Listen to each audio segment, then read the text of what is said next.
నాకు జన్మనిచ్చింది నా తండ్రి దేవరాజు. నా జీవితానికి మార్గం చూపించింది మీరు. అందుకే సూర్యదేవరాజ్ చారిటబుల్ ట్రస్ట్ అని ఆ ట్రస్ట్కి పేరు పెడుతున్నాను. దానికి చైర్పర్సన్గా సుష్మాని నియమిస్తున్నాను.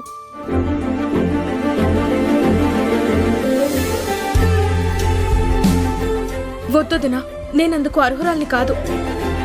ఒకప్పుడు నీ పరిస్థితిని చూసి నేనెన్నో మాటలన్నాను.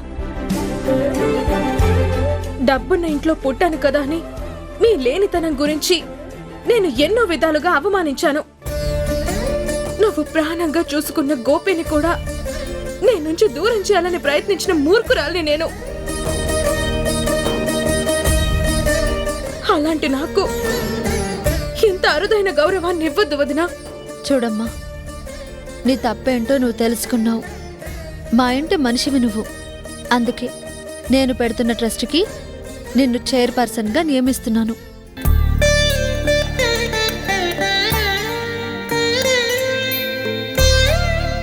రాణి మనసే అంతమ్మా. తనని ఎవరైతే అవమానించారో వాళ్ళు చేసిన తప్పేంటో వాళ్లే తెలుసుకునేలా చేస్తుంది. అది తెలిసాక వాళ్లకొక పెద్ద బాధ్యతను అప్పగిస్తుంది. తన వాళ్లందరూ తన కళ్ల ముందే సంతోషంగా ఉండాలని కోరుకుంటుంది. అందుకే ఒకప్పుడు తనని కోడలుగా అంగీకరించనన్న నేనే ఇప్పుడు నా కూతురి కన్నా ఎక్కువగా చూసుకుంటున్నాను. తాను ఏం చేసినా అందులో మంచుంటుందమ్మా. బావా, నువ్వైనా అక్కకి చెప్పు. ఇదంతా అక్కే చూసుకోవచ్చు కదా. మనమంతా వెనకాలండి నడిపిస్తాం కదా. నా భార్య ఏ నిర్ణయం తీసుకున్నా అందులో ఖచ్చితంగా ఒక పరమార్థం ఉంటుంది. తన మాట నేను కాదను. ఎవ్వరూ కాదనొద్దు. తాతయ్య, మీరేమంటారు? ఏం మాట్లాడాలో నాకు అర్థం కావడం లేదమ్మా. పేదరికంలో ఉన్న వాళ్ళకి డబ్బు వస్తే బాగుండు అనుకుంటారు. ఆ డబ్బు వచ్చాక ఇది ఎప్పటికీ మన దగ్గర ఉండాలనుకుంటారు. కానీ నువ్వు ఎంత పేదరికాన్ని చూసినా నీకు ఆ డబ్బు మీద వ్యామోహం లేదమ్మా. నువ్వు 10 మందికి సాయం చేయాలన్నా ఓ మంచి ఆలోచనతో ఉన్నావమ్మా. చాలా సంతోషంగా ఉంది తల్లి. అదే గొప్ప విషయం అనుకుంటే నువ్వు సుష్మాని చైర్పర్సన్ చేయాలని నిర్ణయించుకున్నావు. చాలా సంతోషం తల్లి. దీనికి నిన్ను అభినందిస్తున్నాను. నాకు చదువు లేదు తాతయ్య. ప్రపంచాన్ని చదివాను కానీ ఆ లెక్కలవి నాకు తెలియదు. అదే సుష్మా అయితే బాగా చదువుకుంది. పైగా తమ్ముడు కలెక్టర్ కాబట్టి ఎవరికి సాయం కావాలో దానికి అర్హత ఎవరు అన్నది వాళ్ళిద్దరూ చూసుకోగలుగుతారు.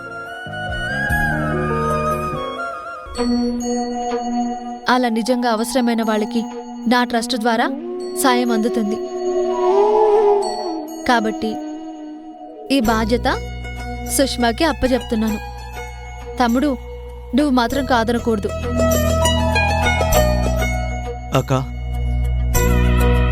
ఏ వ్యక్తికైనా అమ్మాయి అదృష్టం అంటారు. నేను ఇంకా ఎక్కువ అదృష్టవంతుణ్ణేమో. నాకు 2 అమ్మలున్నారు. ఒకరు నాకు జన్మనిచ్చిన తల్లి అయితే ఇంకొకరు ఆ జన్మకి అర్థం చూపించిన తల్లి.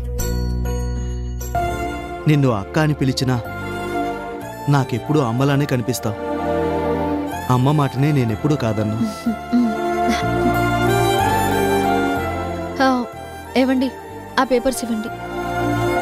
అమ్మ సుష్మా, ఇలారా.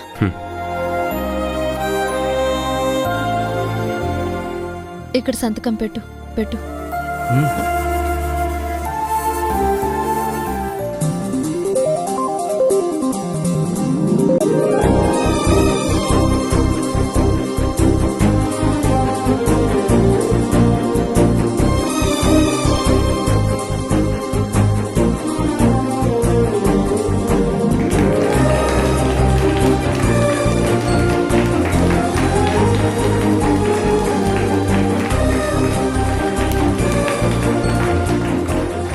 అన్నయ్య గారు, తీసుకోండి. నువ్వు తీసుకోమ్మా. తీసుకోండి. తీసుకోమ్మా. మీరు కూడా తీసుకోండి.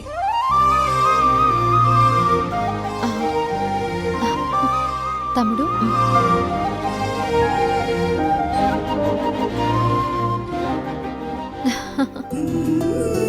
చూస్తుంటే నా స్నేహితుడు దేవరాజును చూసినట్టే ఉందమ్మా. తను కూడా అంతే. ఎవరికే కష్టం వచ్చినా తను ముందుండి సాయం చేయాలనుకునేవాడు. ఇప్పుడు నువ్వు కూడా అలాగే ఉన్నావు.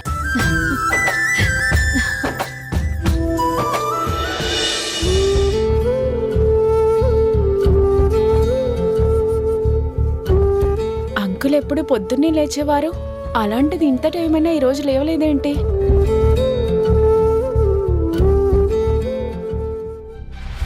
అంకుల్, టైం 8:30 దాటుతోంది, లేవండి అంకుల్. మీకోసం నేను కాఫీ కలిపి తీసుకొచ్చాను. తాగి టేస్ట్ ఎలా ఉందో చెప్పండి. Uncle, uncle, uncle, uncle.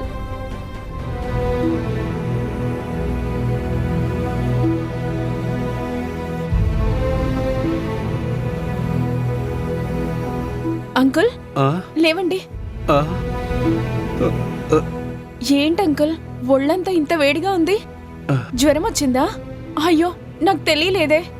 పర్వాలేదమ్మా, చలికాలం కదా, ఇదంతా సహజమే.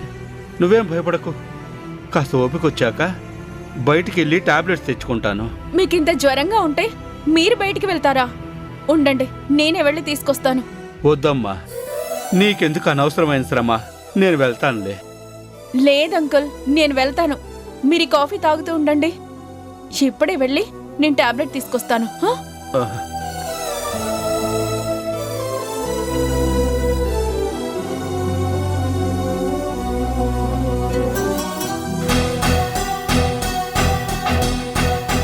నేను బయటకు వచ్చినప్పుడు ఎవరికీ తెలియకూడదు.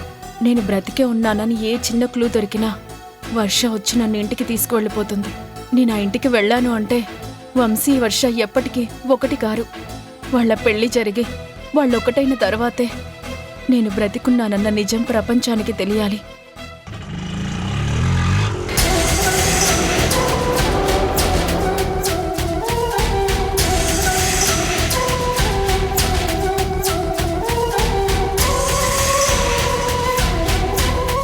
ఏంటి వర్ష, ఏదో ఆలోచిస్తున్నట్టున్నావు? సమంత అక్క గురించి కాక ఇంక దేని గురించి ఆలోచిస్తాను? శాశ్వతంగా దూరమైన సమంత గురించి ఎంత ఆలోచించి ఏంటి ప్రయోజనం? అక్క మనకి దూరం అయిపోయింది అంటే ఇప్పటికీ నా మనసుకు నమ్మబుద్ధి కావడం లేదు.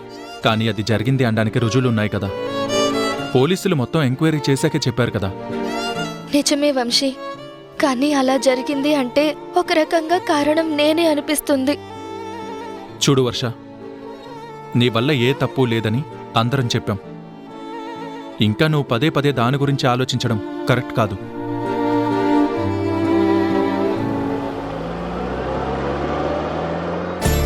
వర్ష మూడు ఎలాగైనా మార్చాలి. వర్ష, నీకు గుర్తుందా అసలు నువ్వు నా కాలేజీలో ఎలా పరిచయం అయ్యావో ఒకసారి తలుచుకో.